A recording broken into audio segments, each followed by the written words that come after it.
First time he slapped my cheek and called me boy. I was wearing an apron that said Marcus's Street BBQ standing on a corner. Most folks in Lakewood, Georgia couldn't even find on a map. He leaned over my cart with his badge shining like he owned the sidewalk and told me I owed him $300 cash every Friday just to keep doing what I was doing, and what he did not know in that moment was that the quiet black vendor in front of him was actually a deputy U.S. Marshal with a camera humming under that greasy apron recording every single word he said, you know what I mean?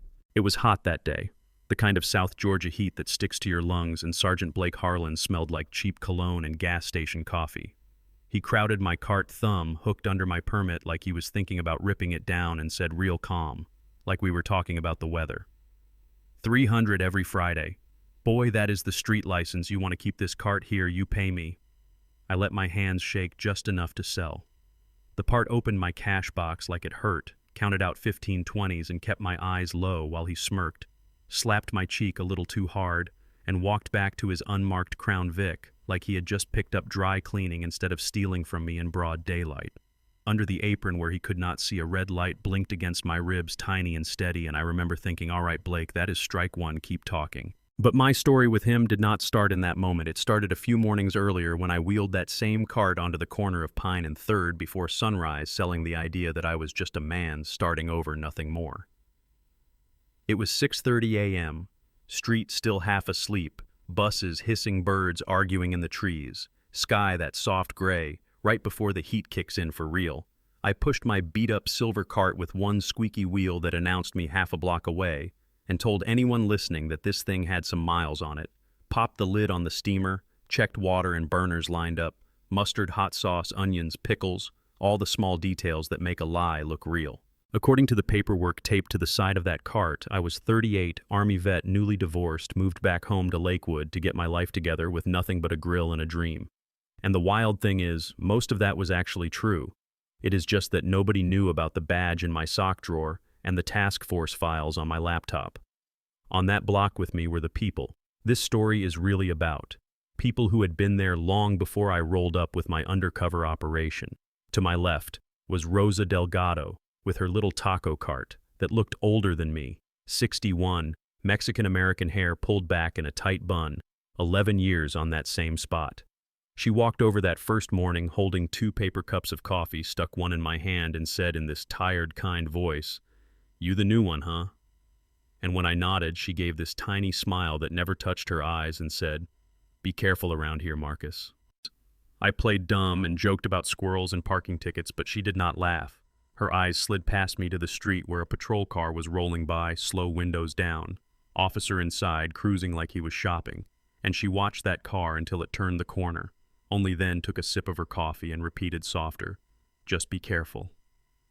Down the block, Trey was setting up his fruit stand, 20-something headphones and hoodie up, even in the heat, arranging oranges and mangoes like he was trying to make order out of chaos every time a cop car went by.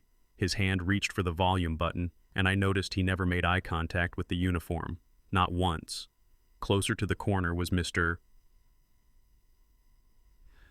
Leon Carter, 72, black retired Navy, running a pretzel cart on that same square of concrete for 35 years. His tattoos were faded. His hands shook when he counted change, and when we caught each other's eye, he gave me that small head nod. Black men give each other in places we are not sure we belong. A quiet, "I see you, man," and I nodded back. That first morning felt almost peaceful, smells of coffee and bread, city waking up slow.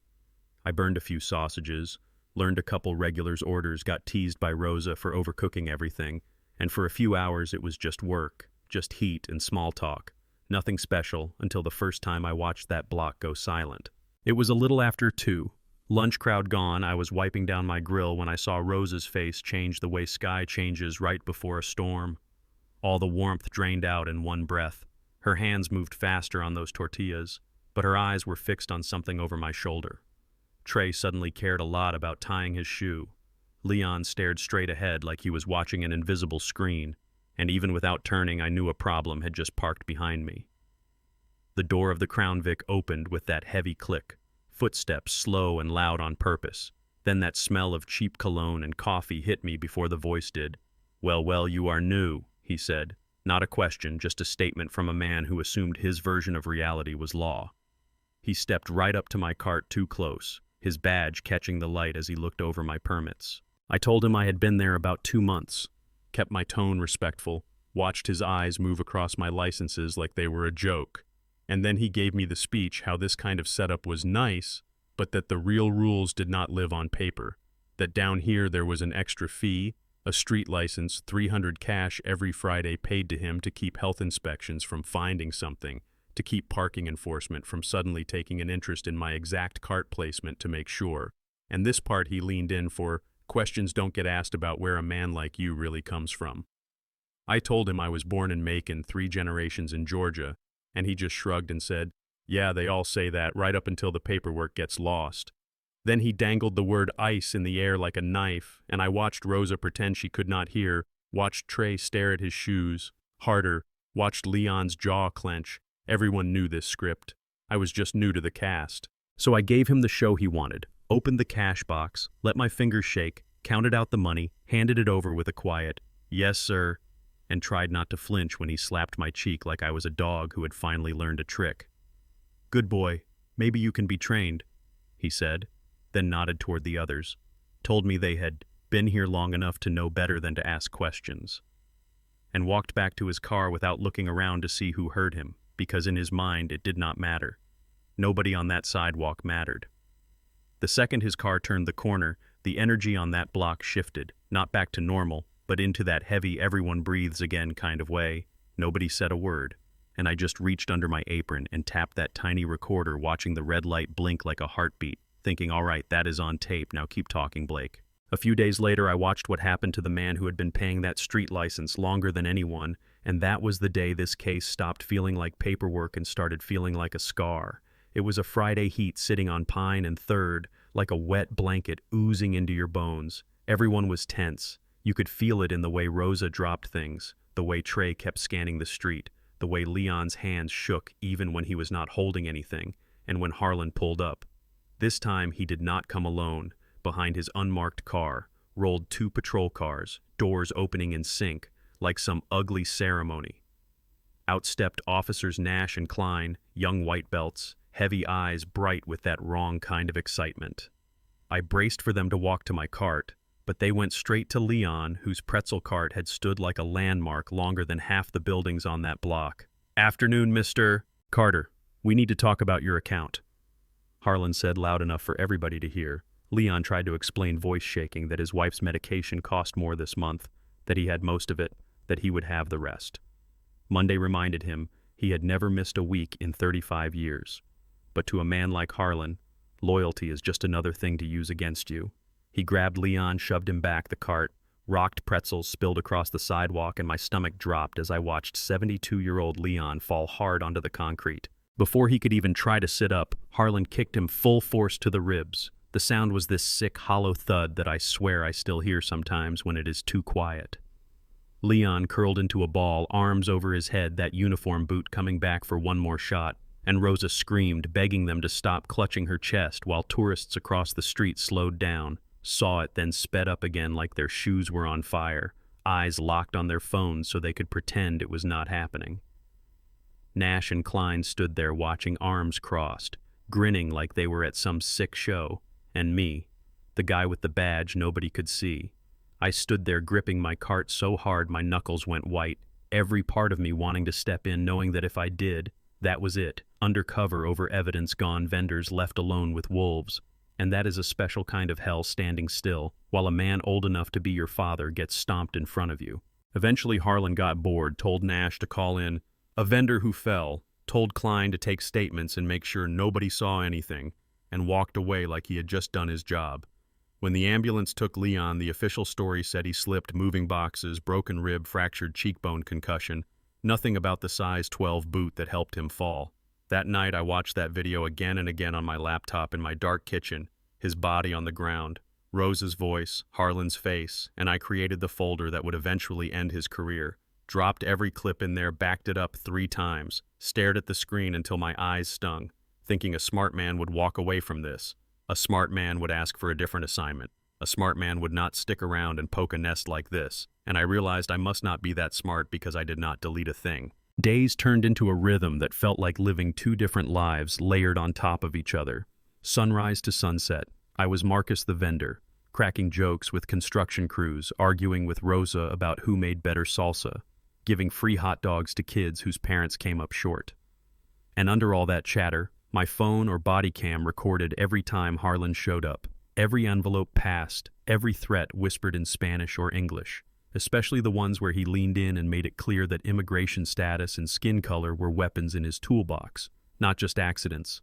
Then at night, when the grill was cold and the cart was locked up, I became Marshal Reed again, kitchen table covered in printouts and screenshots and notes, building a picture of a man who thought he was untouchable. I visited Leon in the hospital, saw his face bruised purple and yellow under harsh fluorescent lights, heard him say, "Who is going to care what an old man on a street corner has to say?"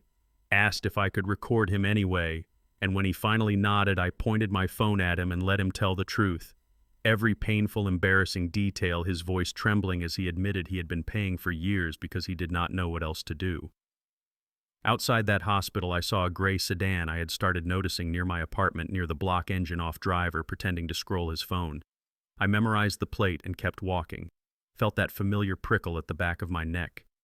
You get when you realize you are not just watching anymore, you are being watched. Trey pulled me aside one evening by the storage units and said, "Look, man, I see you always recording, always looking around, and I do not know what you are doing, but I know this. Lakewood eats black men who ask questions. You start poking at people with friends in City Hall, and they find your body in a ditch and call it depression. You hear me?" And I told him somebody had to do something, and he shook his head like he was already losing me and said, "Yeah, somebody, just not you." Next morning, his cart was destroyed, wheels slashed, fruit crushed and rotting on the sidewalk. The word "snitch" sprayed across the side in red paint, dripping like blood down onto the concrete. He stood there with his hands hanging useless at his sides, saying over and over, "I did not talk to anyone."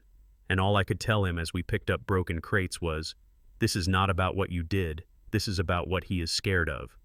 And that did not fix his stand, but it was the truth. Around that time, I got a message through encrypted channels from a contact on the corruption task force, said they had a lead on who was protecting Harlan from higher up, wanted to meet, no phones, no wires, empty lot by the old warehouses late at night. And I will admit, every rule in my body said it smelled wrong, but every file on my table said we needed that link if we wanted to do more than just charge a couple street-level bullies. So I went hoodie up, back exit, no lights. When the white van rolled into that lot with no plates and its headlights off until the last second, my stomach flipped.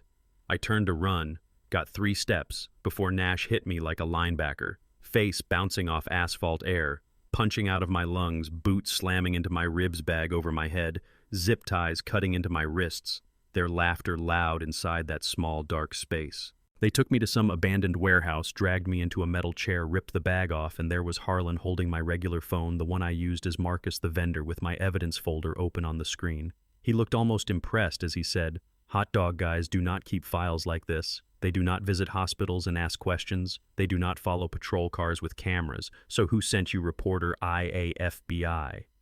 And I tasted blood, wiped it with the back of my hand, and said, "I am just a man who watched you kick a 72-year-old veteran in the ribs over $200. I wanted to make sure I was not crazy," which earned me a slap that rattled my teeth. He paced around me, talking like we were discussing football, saying if I was just a vendor, he could leave me in a ditch tonight and nobody would care. But if I was something bigger, making me disappear, might bring heat. So his solution, I leave Lakewood that night, delete everything. Forget Pine and Third ever existed, or he finds out who I am the hard way. And when I asked what happens if I choose neither, he smiled and said, "Then we find out together," before nodding to Nash and Klein, who beat me with the practiced efficiency of men who have done it before and expect to do it again. They dumped me on a dirt road outside city limits around 3 a.m. Broken ribs screaming every time I tried to breathe. I lay there looking at the stars, thinking about my brother Jamal, pulled over 12 years earlier for a busted taillight. He did not have shot when he reached for his wallet. Hearing "I feared for my life" over and over on the news. No charges, no trial, just a closed case and a family learning how to live around a hole. And the thought hit me. If I stay down now, I am just helping men like Harlan write the ending to the same story. So I reached for the backup phone they had not found tucked in the lining of my shoe, typed out one crooked little message to my supervisor with shaking fingers, "Cover intact phase 2, and hit send before I blacked out." The next day, Rosa died in her sleep. Heart finally giving up after years of being squeezed by fear and stress. Official cause was cardiac arrest. Natural. Nothing in that report about a sergeant who had threatened to make her disappear. Nothing about a woman who had spent 11 years working, scared on a corner trying to feed her grandkids. When Trey called to tell me, his voice cracked on her name, and I sat in silence for a long time after we hung up, staring at my badge on the table, realizing this was no longer just about a case file or a promotion. This was personal in a way that does not go away. A few days later, I walked into the federal building downtown, ribs taped, face-swollen suit hanging awkward over bruises, flashed my badge at security, made it up to a conference room where my task force lead, Captain Dana Whitaker, was already waiting, and I dropped everything I had on that table: bank records showing structured deposits that matched our street collections, cell tower data, putting Harlan at every single payoff, clips from my apron cam, from my pocket, from the backup device in my shoe. They never found audio of him telling me to leave town or die. Video of Leon on the ground. Rosa clutching her chest. Trey standing in front of Snitch. And when I told her I thought we finally had enough to hit him, she nodded but said, "We do. But think about this: every time we made a move. In this case, he made one right before us. Every time we talked about bringing someone in, he showed up on their block. That parking lot ambush did not happen by accident. Someone in this building has been feeding him our playbook." That was the twist I did not see coming, not in the way it hit. I knew corruption eats its way up as easily as it does down. But sitting there watching Dana draw lines between leaked operations, seeing one agent's name pop up again and again, surveillance assignments that always seemed to precede Harlan's lucky guesses, then learning about the $8,000 in unexplained cash sitting in that agent's accounts, structured just like Harlan's side money, hit different.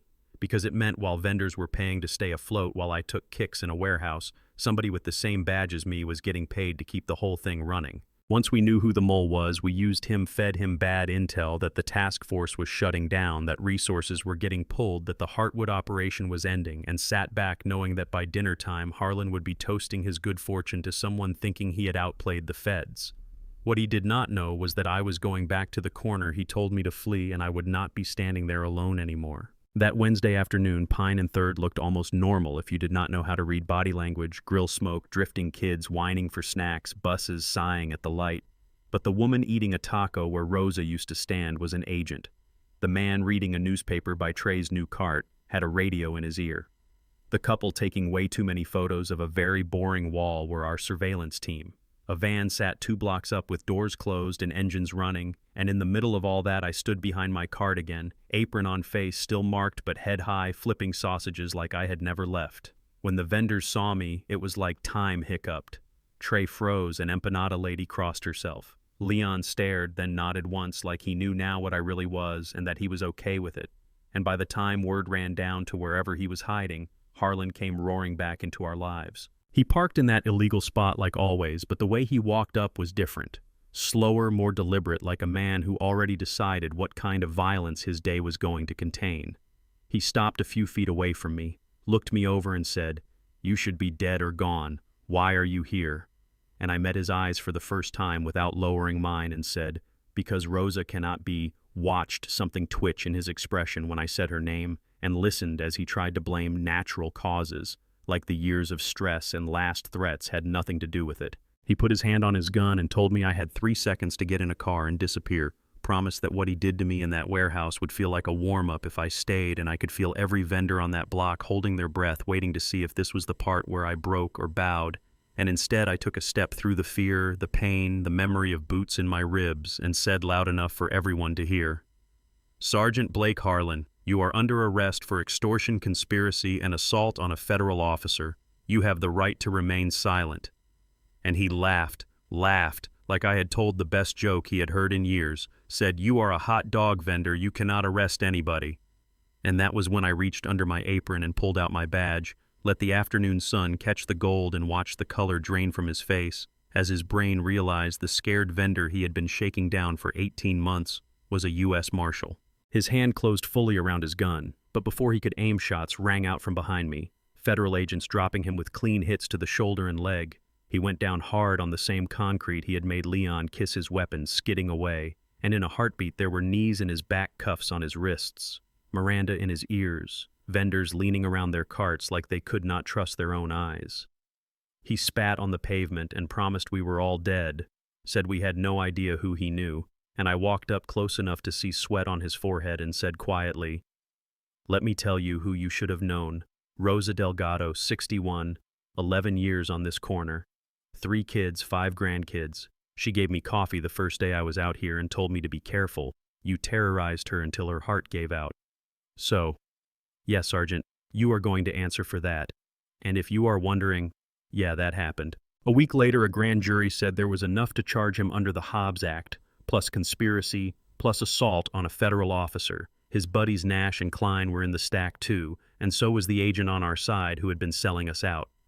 The police union got on TV and called it federal overreach, painted him as some hero being punished for doing a tough job. A reporter dropped a long piece about what had been happening at Pine and 3rd that went viral. City council members lined up to say the word reform into microphones, and maybe some of them meant it. I guess time will tell, but while the suits talked, life tried to stitch itself back together on that sidewalk.